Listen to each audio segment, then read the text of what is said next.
Okay, Samba folks, here's the mysterious noise that's been driving me crazy. Can't find it anywhere.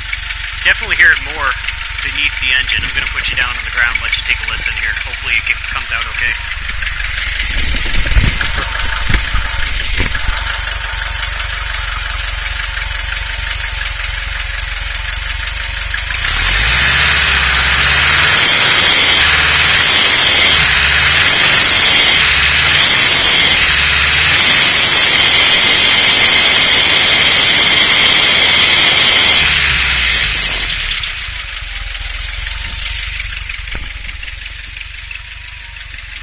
So she runs beautifully, she shifts beautifully.